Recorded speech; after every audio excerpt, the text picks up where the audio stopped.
The door is closed. Why I still refuse to speak to my ex-fiancée. I'm 34 years old, and my ex-fiancée, whom I'll call Mara, is 29. We broke up more than a year ago. We haven't been together for a long time. I moved cities. I blocked her. I tried to rebuild my life. And yet, she still tries to talk to me. Her parents recently apologized for her behavior, but I told them gently that I would not be speaking with her. My friends are divided. Some say I'm being too cold. Some say I'm protecting myself from more damage. Some say I owe her a conversation. Some say I owe myself silence. The truth is complicated. So, I'm going to tell the story from the beginning, everything, because people keep underestimating how deep this wound goes. It was April 2021, and I was in that strange stage of adulthood where everything felt like a loop. Wake up, work, gym, sleep, repeat. I wasn't unhappy, but nothing in my life made my heart race anymore. Then Mara showed up. She joined our company as part of a new project team. Confident, charming, and sharp in a way that made people gravitate toward her.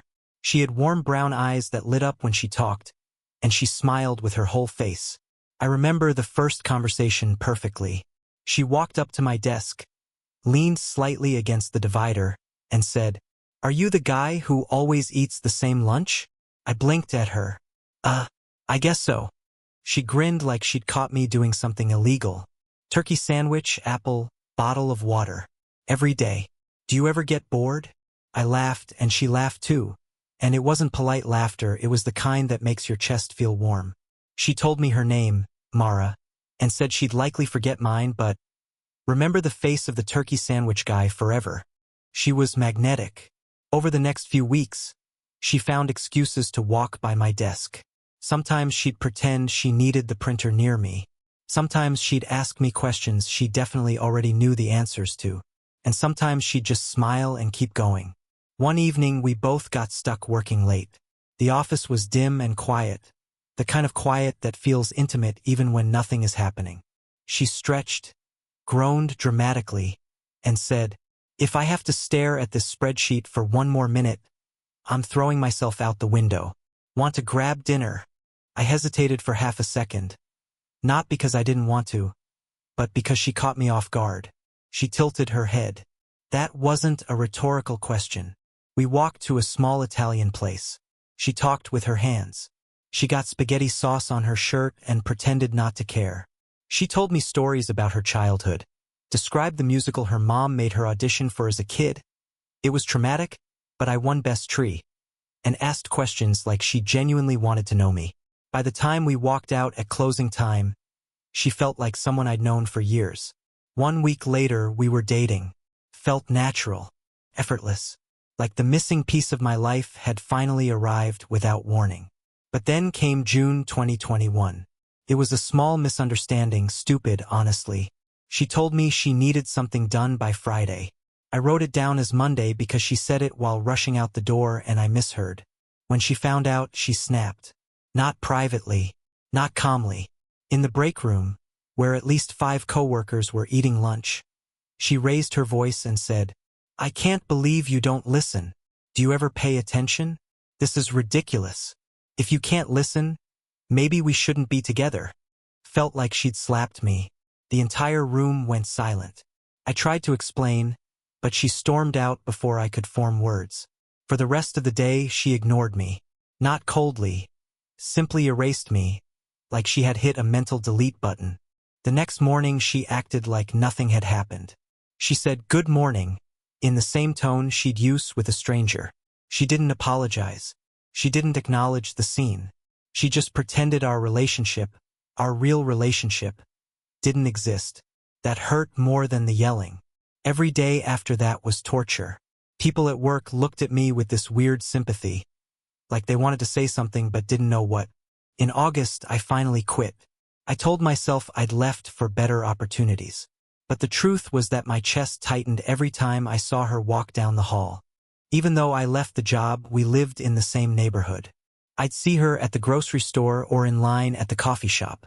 The first few times, she froze like a deer caught in headlights. Eventually, she started waving, then saying hi, then making small talk. By autumn, the small talk became familiarity again. One evening in October, outside a cafe near her apartment, she approached me. Her hands trembled slightly. Her voice softened. "Can we talk for a minute? I really owe you something." I expected excuses, but she surprised me.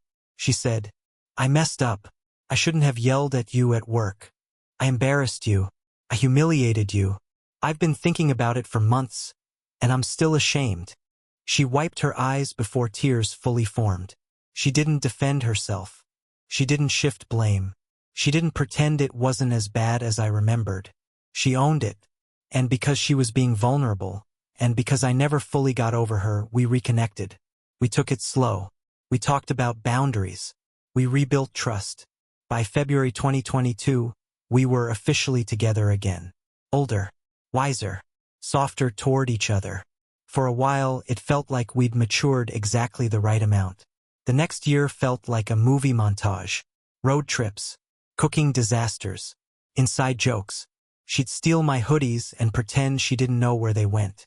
She'd text me houses she wished we could buy someday. "Imagine me gardening here. You could grill on this deck. This kitchen screams your name." She said she wanted 2 kids, maybe 3. She said she wanted a dog. She said her favorite part of the day was when I'd tuck her hair behind her ear before she fell asleep. I started to believe we'd get married. So I made a plan. In early 2023, I began saving aggressively, working extra hours, researching engagement rings, calling mortgage lenders, bookmarking house listings. I imagined proposing on a cliff overlooking the lake she loved. I imagined watching her cry happy tears. I imagined calling my parents with the good news. I built a future in my head, a life, a story.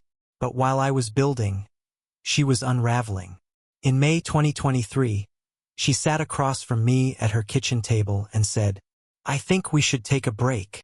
She said it softly, like she was dropping a bomb wrapped in velvet. I asked why. She said she didn't know. I asked what changed. She said everything felt different. I asked what I did wrong. She said I felt distant. I asked how long she felt this way. She didn't answer. Meanwhile, she had spent months talking about a coworker, Grant, like he was the funniest, most talented, interesting man alive. But the moment she asked for a break, his name vanished. That told me everything I needed to know. I told everything to my friend Erin, who still worked at Mara's company. She promised to ask around without being obvious. When she called me back, she took a deep breath before speaking. "So, I heard things." Her tone was careful, like she was afraid to hurt me again. She said Mara told her coworkers she felt like I wasn't emotionally present, that I didn't care as much anymore, that she wasn't sure we were right together. And then Erin added, some people at work were kind of pushing her toward Grant, saying he'd be a better match. That felt like being punched. Then I explained the truth, how I'd been saving for a ring, a house, a proposal, how I thought I was building us a future. Erin went quiet for a moment. "Oh my God," she whispered. "I didn't know. I'm so sorry." Then she told me something even worse, something she felt guilty about. I may have accidentally told her about the proposal. She started crying. But tears don't undo betrayal. And they definitely don't repair trust. That night I couldn't sleep. Finally hit me. She wasn't confused. She wasn't overwhelmed. She was waiting to see if someone else would love her more. 2 weeks later, she asked to meet. We sat at an outdoor cafe, the same one where we'd laughed together countless times. She looked exhausted, like she'd been carrying guilt like a physical weight. She began with, "I've been feeling disconnected from us." Then, "I thought maybe you weren't as into the relationship anymore." Then, "You weren't around as much." I told her the truth. I told her about the proposal, about the house, about the surprise. Her expression crumpled. She covered her mouth. Tears slipped down her face. She whispered, "I didn't know. I thought you were losing interest." I told her she could have asked. She said she was scared. Scared I'd say something she didn't want to hear. Then she brought up Grant. I asked if she liked him. She said she didn't know. I asked if she'd been talking to him outside work. Her silence told me the answer. I said, "You don't have to sleep with someone for it to be cheating. You emotionally checked out and went looking for validation from someone else." She cried harder. She apologized. She begged me to talk it out. But something inside me had snapped. "I'm done," I said. "I can't do this again." And I walked away.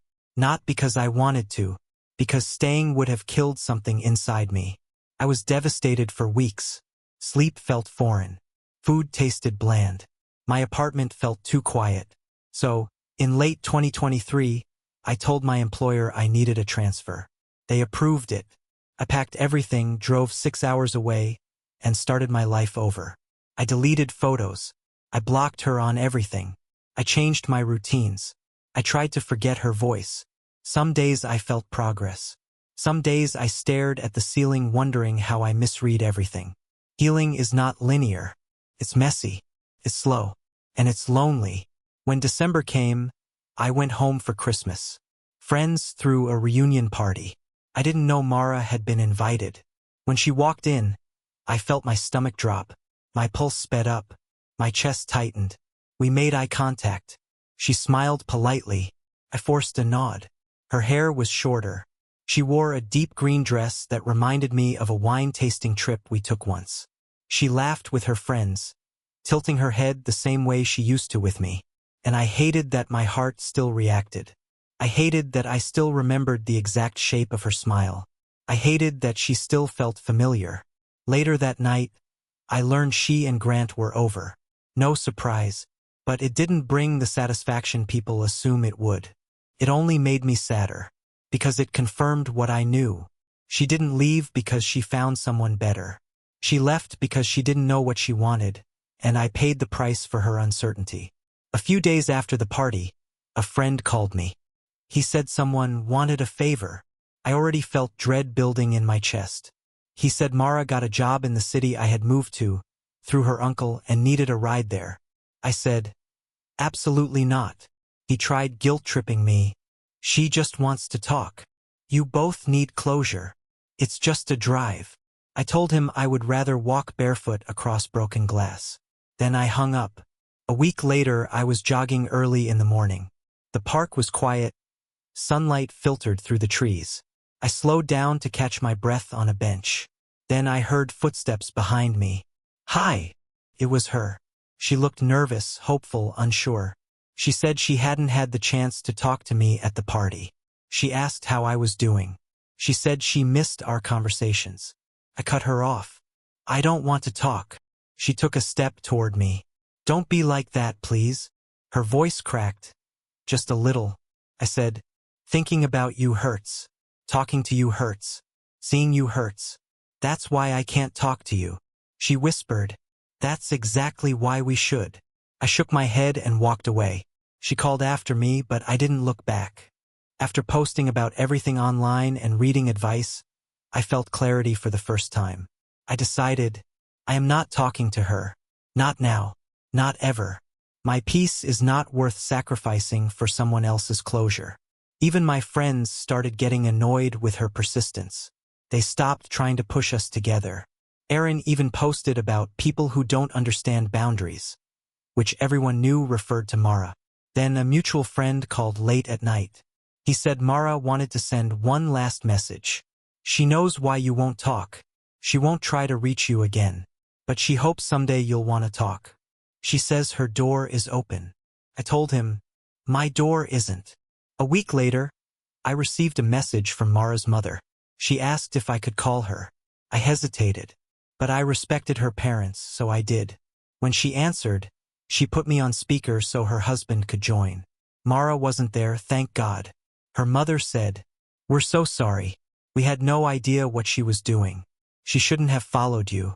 She shouldn't have tried to make you talk when you clearly weren't ready." Her father added, "We spoke with her for hours.